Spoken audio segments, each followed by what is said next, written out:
Thanks for joining me today in today's podcast. Today's show is really for those businesses who are ready to reopen their business within a week or two. And we're going to teach you about how to market and sell your products or services when you are ready to reopen your business within a week. Okay. Today, I have a very good fortunate to have Rjon with us today. And Arjan, he is the founder and CEO of How to Manage Your Small Law Firm. Okay, he the company is provide the fractional services of CEO, CFO, COO for small law firms, and he started his company from scratch. And within the short 9 years, he was able to achieve the annual revenue of $10 million. Very, very impressive. And needless to say that I am a proud member of How to Manage. And let me tell you, back in March, middle of the March, when I learned that most non-essential businesses gonna order to close in order to work remotely. At that time, Arjon put together a series of workshops and gather all the members. And within a week or two, we talk about nothing but the mindset, the marketing strategies, and the leadership skills that we can immediately implement in today's business environment. And let me tell you, within that short period of time, many of members have achieved very, very impressive growth in this period. And some of them even have their best of the month in March and April. So just learning from Arjan and also learning from my fellow members really inspire me and to do something different. And that's something that we will provide you today during the interview. Arjan, did I miss anything when I introduce you? Well, you said 10 million, but it's really almost 15 million. But you know, what's $4 million between friends, right? No, I really appreciate the introduction, Tony. And I really appreciate what you told me. And this is why we made the time I'm very busy these days with the pandemic. And I've been working harder in the last few months than I have in the last few years. But I was really impressed with what you told me when you asked if I would make the time to be here, and you got my team to make this happen, because you said that you understand something that so many business attorneys seem to not understand, right? And this is part of why your law firm is doing so well right now, because you understand that the success of your law firm is 100% dependent on the success of your clients. And Sure. when you said to me, listen, I need to help my clients make more money with their manufacturing and their distribution and sales businesses so that my law firm can grow, I was like, that's the kind of business lawyer that I would want to have representing me if I had a manufacturing or an import-export distribution type business. A lawyer who understands that the success of your law firm requires your clients to be successful. And so you're doing this out of the box creative approach to teach your clients how to have more successful businesses. So I'm thrilled to be here. And to your point, I started this business, How to Manage a Small Law Firm, in 2008, which was the middle of a gigantic financial meltdown. I started this business. I had no money. I had no credit. I had no rich friends or family. I had no resources. I just understood that if I could help other people build their businesses and make more money, then there had to be a way for me to make a business out of that. And, that's why I really appreciated when you told me that you see things the same way, of helping your clients to help yourself, to help them, to help yourself. And, what goes around comes around. It's a beautiful thing. So thank you for having me. Yeah, and that's the reason why I ask you to be on the show, is because I know that you've been through a similar type of experience back in 2008, and your insight definitely is important to many of the businesses out there. So I want to thank you for accepting my invitation. Appreciate that. So I have been talking to a lot of business owners, especially my clients, and I've been having this outreach effort. And it seems like they have some concerns, right? Right now, they might not experiencing the effect of this pandemic as much as the businesses in different categories, such as retails or restaurants. But yet they all anticipate there's going to be a dip in sales 3 to 6 months from now. And that is really because three reasons. One is there is a disruption of the supply chain, right? From what they are telling me, so far, the manufacturers that they outsource to in Asia, they only have 30 to 40% of the pre-COVID-19 volume, right? Right. So there's a slowness of supplying the goods and have them shipped here in Asia to meet the demand. And number two is pretty much based on the fears that most of us have or experiencing for the last 2 months, is their customer is really somehow hesitate to move forward with the order. Some of them are putting the orders on pause, put it on hold, or they just cancel it, right? Unfortunately, just to minimize their risk. And the third one is something new. I just heard about last couple of days, is some of their customers asking them to sign a waiver for this force majeure or other legal theories, ask them to give up their rights to, in the event the contract doesn't work out as they anticipated. So, it's based on the fear. So my first question is, what kind of communication strategies that they can implement to talk to these customers so that the orders they placed a few months ago can continue and can move forward, or both win-win situation? There's another factor at work that I think a lot of people aren't talking a lot about. Part of what I studied in college was economics, with sort of a subspecialty in public policy and banking. A lot of people don't really understand how the economy actually works. And a lot of people who say they know how the economy works, they don't act like they know how the economy works, right?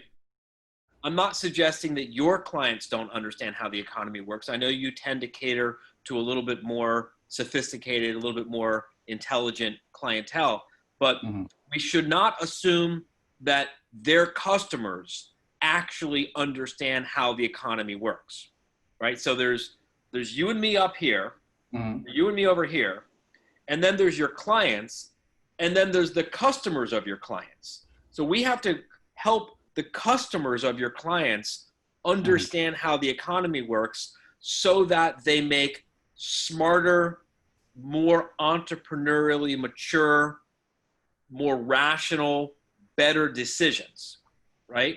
And the thing is, you don't save your way to growth. Businesses don't grow because people save. Businesses grow because people invest.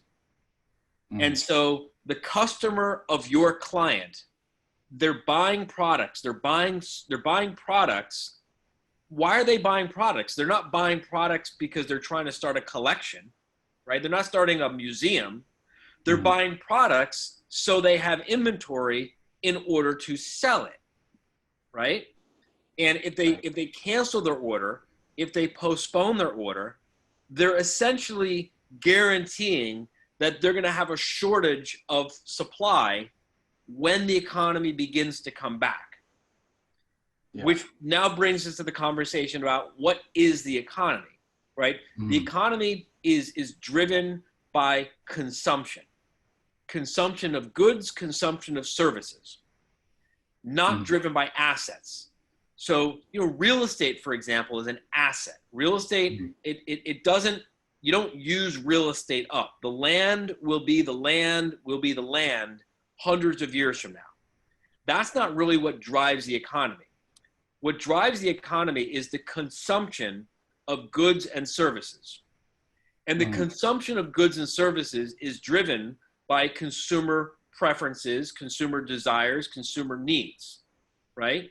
Yeah. So, if your clients, give me an example of a type of product that your clients import, that they get manufactured overseas and they import it. Give me an example so I can put this in context, please. One of the client I spoke to, he is a supplier of LED lights. Great, LED lights. Let's just talk about LED lights then, right? Sure. Consumers purchase LED lights because they need to illuminate their home. They need to illuminate their place of work. Maybe they use the LED lights in the manufacture of other products that they sell to. The point I'm trying to make is people aren't gonna stop needing light. People are still gonna need LED light. Whatever products your clients are importing are serving a need. Now that need might be temporarily postponed, but the need isn't going away, right? People will go back to their old behavior because, for better or for worse, people haven't really changed their behavior in like a couple thousand years. We've been through multiple pandemics. We've been through multiple recessions. We've been through wars. We've been through everything. And yet people still behave pretty much today the same way they behaved 1,000 years ago, right? Everyone's looking to find love. Everyone's trying to eat. Everyone's looking for entertainment. Everyone's looking for a better house. Everyone's looking for more prestige. I mean, everyone's looking for the same things, and they use products and services to try to make their lives better. And so if you understand how the economy really works, you'll understand that people will return back to the way they behaved before. They might prefer different products. They might prefer different services. There might be a delay, a gap in the consumption, but that consumer behavior will come back. And there's actually a tremendous competitive advantage for the companies that understand this and play the long game instead of the companies that play the short game. So let's just talk about LED, a supplier of LED device, LED lighting. All the other LED manufacturers or all the other LED importers are putting their orders on hold. When consumer behavior returns, it's going to take them 3 months, 6 months to get the product into the country, right? So they got to get it manufactured, then they got to get it transported, then they got to get it distributed through the network all over the United States. It's 3 to 9 months before they can get the product into the customer's hand, right? Right. Don't I want to be the only distributor in the country who's got a warehouse full of these products? So when the when the demand comes back, I'm going to have a tremendous competitive advantage. And it's not just that I'm going to have the competitive advantage to sell the products to the customer today. It's that I'm going to be able to create a relationship with that customer so that now they go from being someone else's customer to becoming my customer. And I can now have that person as a customer for life because someone else lost them because they weren't playing the long game. And I think that the problem is people aren't having these kinds of conversations with their customers to help their customers think things through more clearly, think things through more rationally, think things through at a bigger scale, right? And I think that to the extent that your clients will do that for their customers, they will help their customers make better decisions, which of course will be good for your clients, which of course will be good for your law firm, which of course will be good for my firm. So we all benefit when people make better long-term decisions. That's true. So in order to help them doing that, would you agree that, at this particular time, all businesses need to put more effort in the marketing? I mean, communication with their customers, or my customers, are part of marketing. Would you agree? What you're talking about is education-based marketing. Okay. Right? So your customer, your clients, to the extent that your clients take an active interest in their customers, right? And think of their customer as a person. Don't think of their customer just as an account. Think of their customer as a person, right? There is a person who owns that company. There is a person who is the manager of that company. There is a person who is making the purchasing decisions for that company. And that person has a husband or a wife or a significant other. They've got children. They've got a home. They got a mortgage. They got a car payment. They got tuition to pay. They got all these things going on in their lives, and it's all overwhelming and coming at them from all these different directions. And everywhere you look, it's doom and gloom. And if your client can say to the customer, "Hey, listen, what are your plans?" See, I wouldn't even be talking about what are your plans after the pandemic. I would be asking, what are your plans for the first quarter of 2022? I'd be going all the way into 2022. What are your plans for this time 12 months from now? Where do you think the business will be 12 months from now? Because if you can help people think far enough in advance, they tend to think more clearly. And if I can say to you, look, where do you want your business to be? Where do you want your LED retail store to be in 2022? And I say, wow, in 2022, I want to be grossing X number of millions of dollars. Okay, well, in order for your business to be grossing X number of millions of dollars in 2022, what do you have to accomplish in 2021? And how can I help you do that? Oh, well, to do that, that means in 2021, I have to be here. Okay, well, to accomplish that in 2021, what do we need to do? Where do we need to be at the end of this year, at the end of 2020? Well, that means I got to be in this position at the end of 2020. All right, what can I do to help you get there? What can we do? How can we work together to help you make sure that you wind up where you want to be in 2022? So by getting you to where you need to be in 2021, to get you to where you want to be at the end of, to where you need to be at the end of this year, how can we work together? Let's make a plan to work on this together, because I'm invested in your success.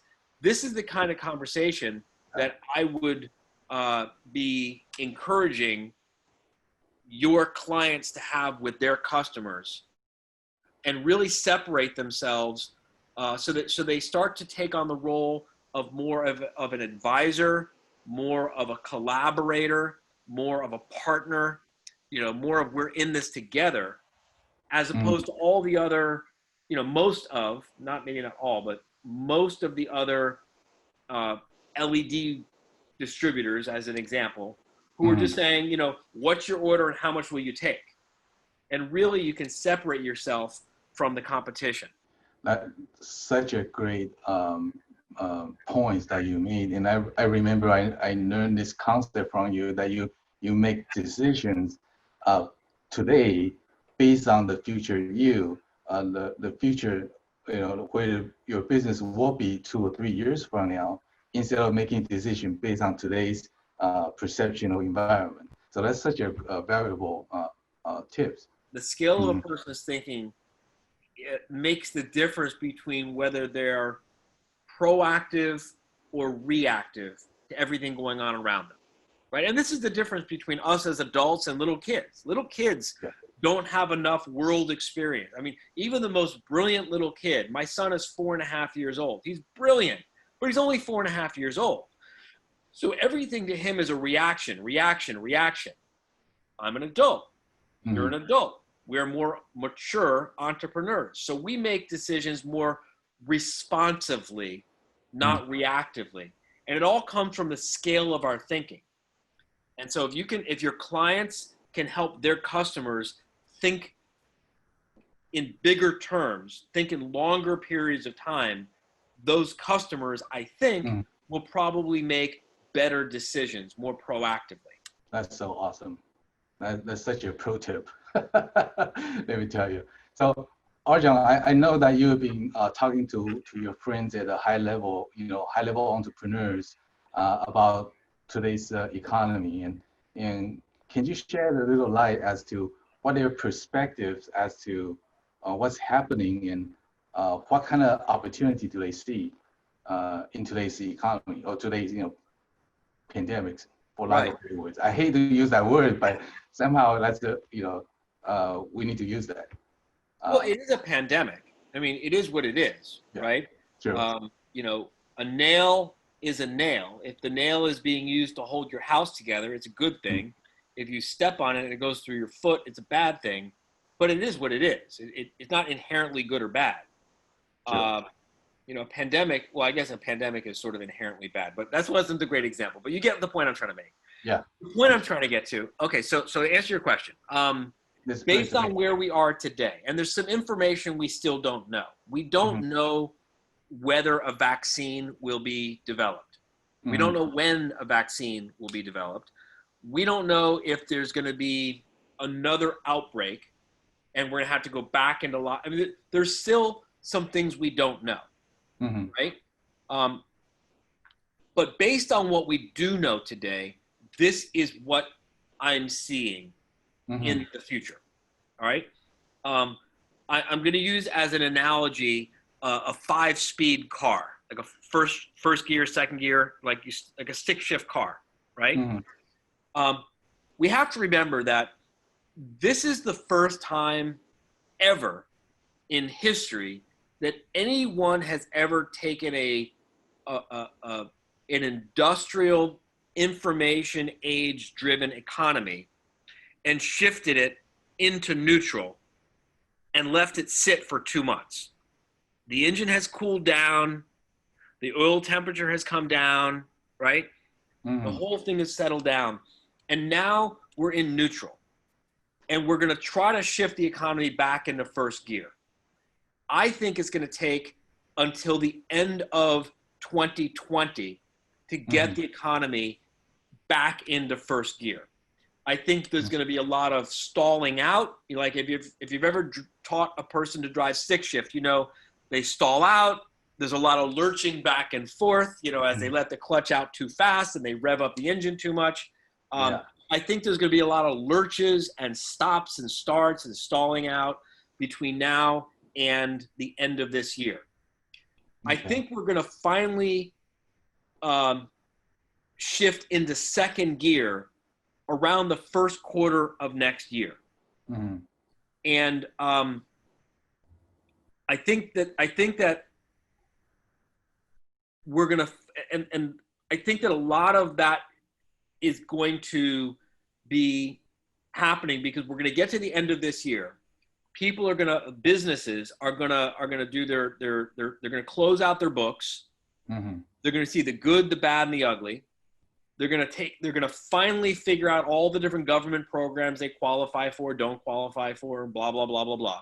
They're going to finally figure out, they're going to finally figure out their deductions and their losses or their gains and all those kinds of things.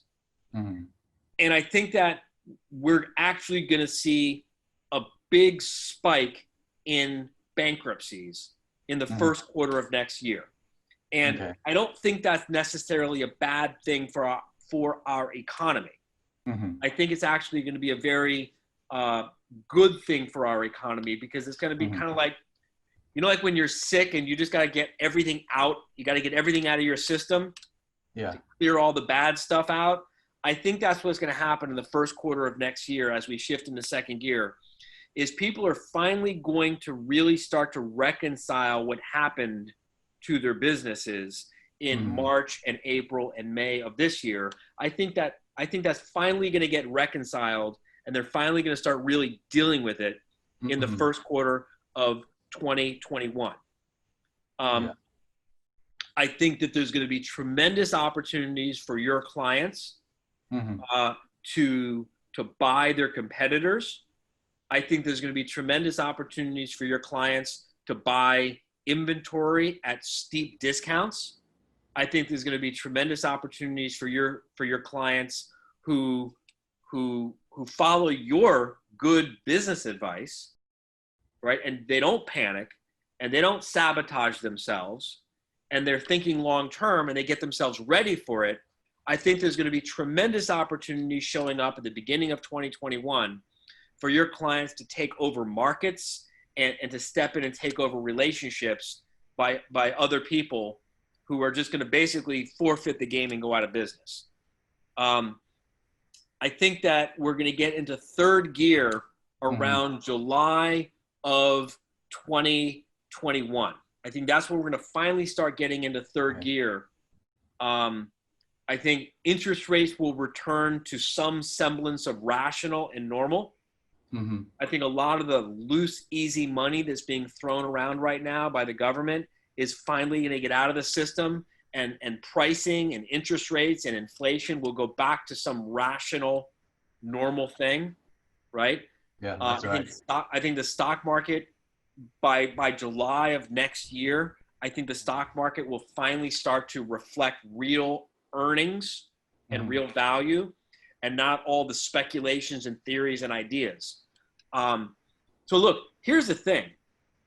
It doesn't matter whether the economy is going up or whether the economy is going down. There's always opportunities for people, for business owners who are planning ahead, who are thinking ahead, who have a strategy.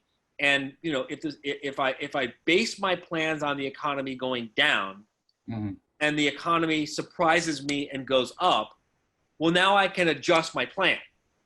If I base my plan on the economy going up and the economy surprises me and it goes down, I can adjust my plan. The problem is when a business owner has no plan, which unfortunately, as we see happening right now, is a huge number of business owners who they've got no plan. They have no business plan. They have no marketing plan. They have no real sales strategy. They don't really understand the finances and the economics of their own business. They don't really have a well-trained staff with, you know, that's engineered to make profit for their business. I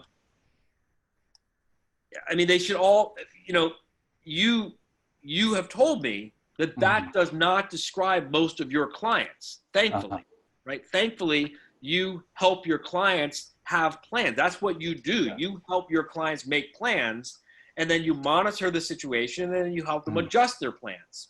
Look, Tony. Yeah. Most of the competitors of your clients are being represented by lawyers who the lawyers themselves don't even have a plan. The lawyers that are representing most of your competitors, your clients are being represented by a business lawyer who treats his law firm like a business. Your business clients are being represented by a business lawyer who has a business plan, who has a marketing plan, who has documented job descriptions and policies and procedures for your staff, who has financial controls, who run your law firm like a business. And I think it might surprise a lot of your clients to find out that their competitors are getting business advice from law firms that don't have a business plan. So how can those lawyers help their clients pivot and adjust when the lawyer, him or herself, doesn't even have a business plan? That's right. I have been told that, even though I'm a business attorney, but I am just a regular attorney who knows business.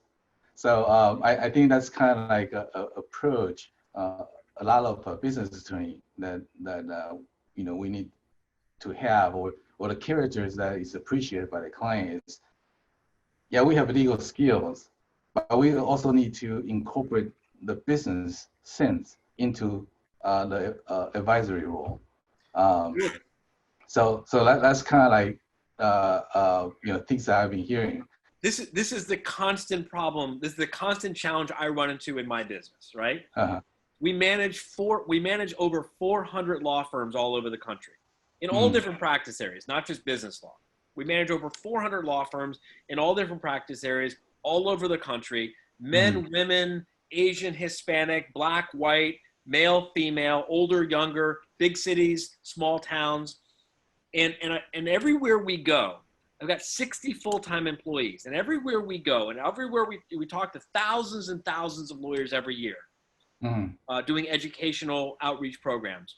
And the vast majority of them, they do not even realize that they own a business.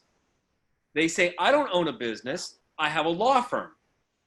Could you imagine being a business owner, being represented by a business attorney who doesn't realize that he or she actually owns a business? And they think, I don't have a business, I have a law firm. And now I'm going to go and infect my clients with this kind of thinking? It's crazy. Yeah. I used to have this slogan saying that, I will merge the legal strategy with your business objective into one. So make sure they are in line, with the business clients. And it's been working very, very well for me because I can relate what business decision making process and what I've been going through, and make more effective advice as a result.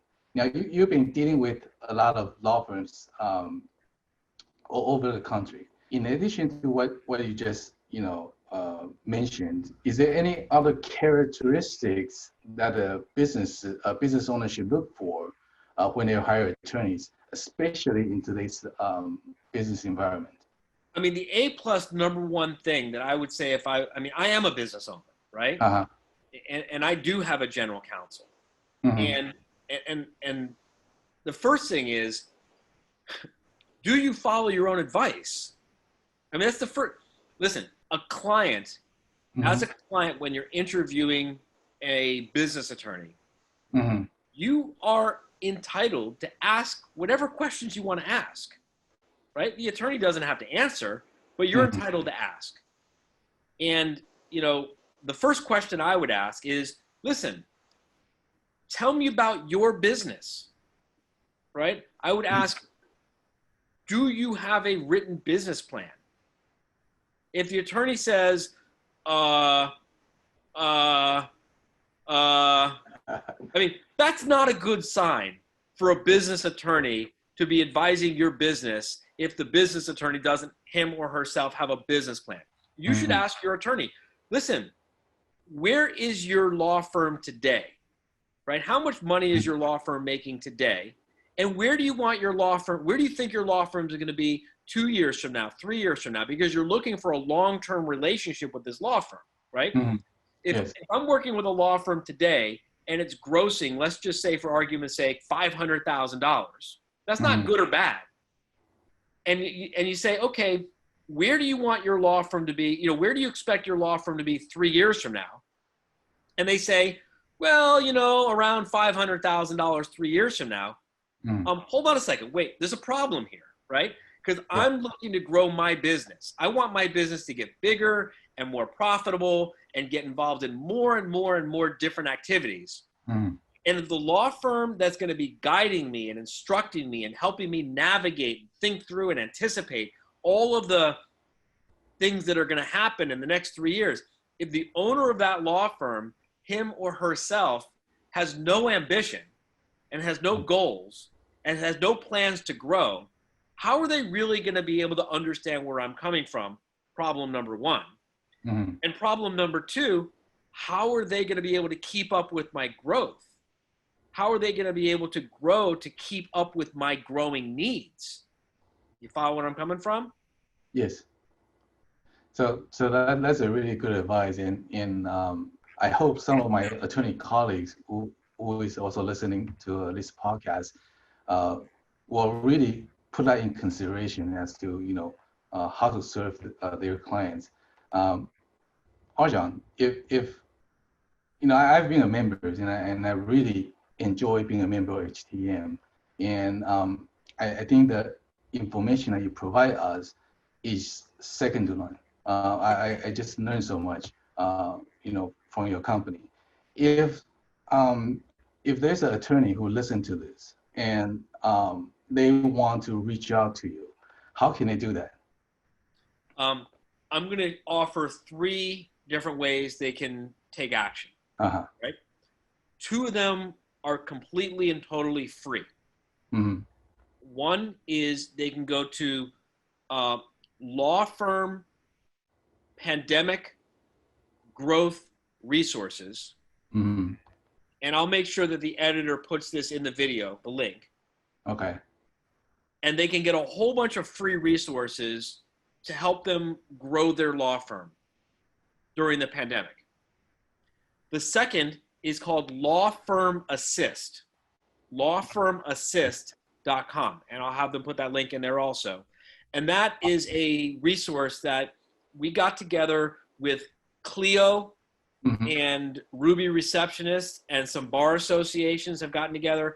And we're basically just putting a whole bunch of free resources together. There's even a free helpline that they can call for free and speak to someone to get free help with any kind of problems they're having with the management of their law firm during the pandemic. And that's lawfirmassist.com. And then, of course, there's my website, howtomanageasmalllawfirm.com, where there's other free resources. But listen, I don't need to make a sale today. Uh-huh. I've been in this game since 1999. This is all I've been doing since 1999. I've seen people come, I've seen people go, right? I want to have a long-term relationship with anyone that I do business with. And the way that I make sure that I have a long-term relationship is by giving them lots of opportunities to experience what it's like to work with my firm before we actually do business together. And that's another big thing I think that your clients could benefit from. And we sort of alluded to it earlier. If your clients are calling their customers and talking about, place your order today, don't place your order today, cancel your order today, don't cancel your order today, postpone your order today, don't postpone your order today. That's a very transactional relationship. That's a short-term relationship. That's short-term thinking, right? Yeah.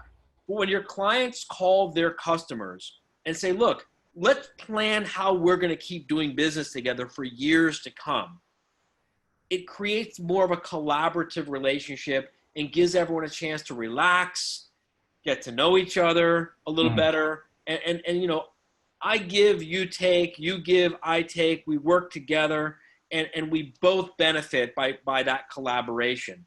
And I practice what we preach, and I practice what I preach.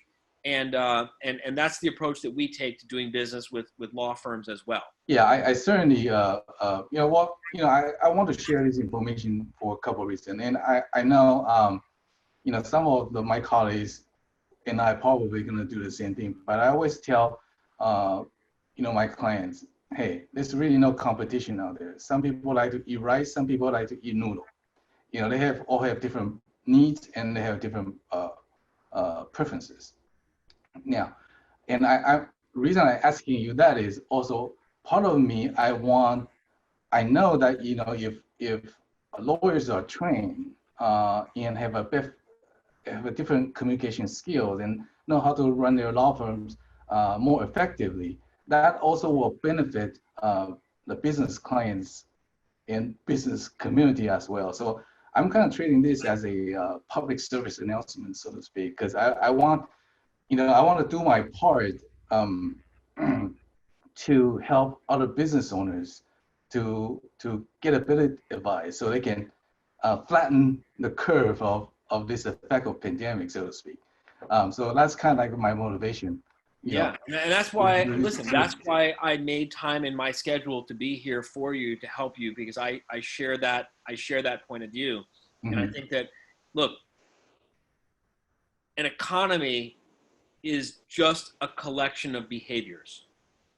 Sure. And if a bunch of people behave a certain way, the economy acts a certain way. And if everyone behaves a different way, the economy behaves differently.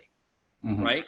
And so the more we can share the message, the more we can work together, the more we can think long-term and make long-term decisions, the quicker the whole economy will really rebound And I think that there's tremendous opportunities for people in the months and the next couple years ahead. I mean, I think there's going to be spectacular losers who are going to, jump off the cliff with the rest of the lemmings. Because that apparently is the popular thing to do right now, is drive yourself into a crazy panic. And I think that there will be, relatively small percentage, but who cares about the percentages when you're talking about you and me, right? Yeah. I think there's going to be a relatively small percentage of us who are going to make better, smarter, more entrepreneurially mature decisions based on where we want to wind up and work our way back. And I love the fact that you're doing this for your clients who tend to be people who think that way. And, look, you mentioned something earlier, and I want to circle back to this. Okay. There is no competition, right? Not even if you're a manufacturer who sells a commodity product, right? A pink eraser. Pink eraser is a pink eraser is a pink eraser. Let's assume that they're all exactly the same. But I can still choose who I want to buy my pink eraser from, right? And if the person that I buy my pink eraser from is a person who helps me make better decisions, right? If they take the time to understand my hopes and my dreams and my goals and my challenges, and they help me find the opportunities, well, then not all pink erasers are the same, because one pink eraser comes from someone who adds value to my relationship, and the other person is just giving me a lower price on a pink eraser, but they're not helping me make better plans. And I think that, everyone has an opportunity to distinguish themselves and to distinguish their businesses, especially in this time of crisis and confusion and challenges. And the real winners are going to be the people who promote themselves into the role of trusted advisor for their customers, not just distributors, not just manufacturers, not just technicians. And I love the fact that you are really distinguishing yourself as a trusted advisor for your clients, not just a provider of, robotic legal advice. You're really taking an active interest in their goals and their business and their plans and their hopes and their dreams. I salute you for that. That's fantastic. Well, thank you, Rjon. This plus hour of conversation, and I get so much out of it. And I am positive that the listeners of this podcast will benefit. This is just full of goals, sage advice. Thank you, Rjon. I really appreciate carve out your valuable time today and have this meaningful discussion. I appreciate you saying those kind things, and I appreciate you giving me an opportunity, obviously, to plug my own business. And mostly I appreciate the fact that you're doing this for your clients, because this will help your clients thrive during the pandemic, which of course will help your law firm thrive during the pandemic, which will help my firm thrive during the pandemic. And it's just such a beautiful thing that we all benefit when we all grow. Thank you for doing this. Thank you, Rjon. Really appreciate it. Thank you.